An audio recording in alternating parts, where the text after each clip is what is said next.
Hello বন্ধুরা, আসসালামু আলাইকুম। আশা করছি আপনারা সবাই ভালো আছেন। আলহামদুলিল্লাহ, আপনাদের দোয়া ও ভালোবাসায় আমরাও ভালো আছি। আজকে আমরা আমাদের এসএল এগ্রো এর কিচেনে ফানকচু দিয়ে মুরগির মাংস রান্না করব। তাই এই ফানকচুটা আমরা তুলে আনলাম। এই ফানকচুর বয়স প্রায় 3 থেকে 4 বছর হবে। তো যাই হোক, গ্রামে থাকলে এই সুবিধাগুলো কিন্তু পাওয়া যায়। ফ্রেশ টাটকা শাকসবজি, ফলমূল এইগুলা পাওয়া যায়। আজকে আমরা আমাদের এগ্রো থেকে এই ফানকচুটা কালেক্ট করলাম এবং অলবরই কালেক্ট করলাম। আর আমরা বাঙ্গি কালেক্ট করলাম। আমাদের এই বাঙ্গি গাছে কিন্তু বাঙ্গি আজকেই প্রথম পেকেছে এবং আমরা এই কালেক্ট করলাম। তো যাই হোক, আমি কিন্তু আজকে এখন গাছে উঠেছি অলবরি পাড়ার জন্য। অনেক দিন পর গাছে উঠলাম, খুবই ভালো লাগতেছে। গাছ লাগানোর পর সবচাইতে আনন্দের যে মুহূর্ত সেটা হচ্ছে গাছ থেকে নিজ হাতে ফল পেড়ে খাওয়া। এই যে দেখুন, এগুলো হচ্ছে কিন্তু আমাদের গ্রামের ভাষায় বলে অলবরই।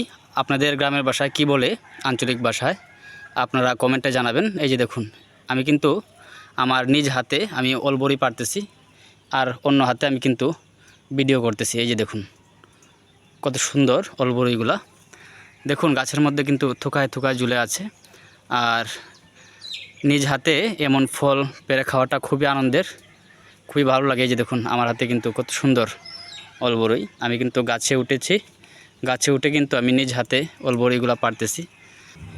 এই দেখুন এইমাত্র গাছ থেকে পারলাম,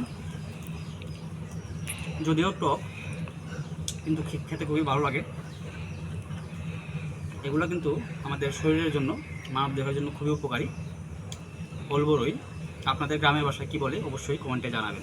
তো যাই হোক, এবার আমরা মুরগির মাংস দিয়ে ফানকচু রান্নার জন্য এই ফানকচুটা পিস করে নিব।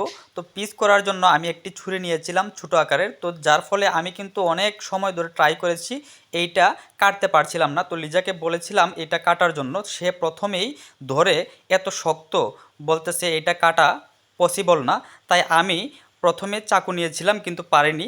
তারপর বটি দিয়ে এটাকে 4 ভাগ করে নিলাম। 4 ভাগ করার পর এটাকে ভালোভাবে ছিলে নিলাম। তারপর লিজাকে জিজ্ঞেস করলাম কিভাবে পিস করব, যেহেতু আমরা মুরগির মাংসের সাথে এই ফানকচুটা ব্যবহার করব। তো সে আমাকে যেই সিস্টেমটা দেখিয়ে দিল ওই আকারে আমি ভালোভাবে কেটে নিলাম। তো যাই হোক, এবার আমাদের কাটা শেষ হয়ে গেছে। তবে কাটতে গিয়ে অনেক পরিশ্রম হয়েছে, কারণ এই কচুটা অনেক শক্ত ছিল। তো এবার আমরা একটি পাত্রে গরম পানি বসিয়ে দিলাম এই কচুটা ভালোভাবে সিদ্ধ করার জন্য, এবং পানিতে 1 চা চামচ হলুদের গুঁড়া দিয়ে দিলাম যেন পিসগুলা সুন্দর কালার হয়। তাই মোটামুটি সিদ্ধ হয়ে যাবার পর এই পানিটা আমরা ছেঁকে নিব। তো যাই হোক, এবার ছেঁকে নেওয়ার পর একটি পাত্রে তেল দিয়ে দিলাম। তেল দিয়ে তেলটা গরম করতে দিলাম। তারপর আমরা যেইভাবে মুরগির মাংস রান্না করি সেম একই প্রসেসে বিভিন্ন ধরনের মশলা, মরিচ, হলুদ গুঁড়া, যাই হোক যা আছে সব কিছুই কিন্তু দিয়ে দিলাম। এক কথায় মুরগির মাংস রান্নার জন্য যা যা প্রয়োজন সব কিছুই আমরা দিয়ে দিলাম। এবার মশলাগুলো ভালোভাবে কষার জন্য আমরা উপরে একটি ঢাকনা দিয়ে দিলাম। তো যাই হোক, মশলাগুলো ভালোভাবে কষে গেলে এবার আমরা মুরগির মাংসগুলা ঢেলে দিব।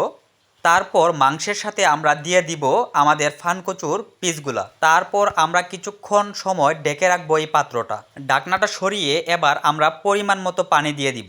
তো যাই হোক, এবার আমাদের ফানকচু দিয়ে মুরগির মাংস রান্না প্রায় শেষ। এখন সার্ভ করার পালা। তো আজকের ভিডিওটি এই পর্যন্তই। সবাই ভালো থাকুন, সুস্থ থাকুন, নিরাপদে থাকুন এবং এসএল এগ্রো এর পেজটি ফলো দিয়ে সঙ্গে থাকুন। সবাইকে অসংখ্য ধন্যবাদ। আল্লাহ হাফেজ।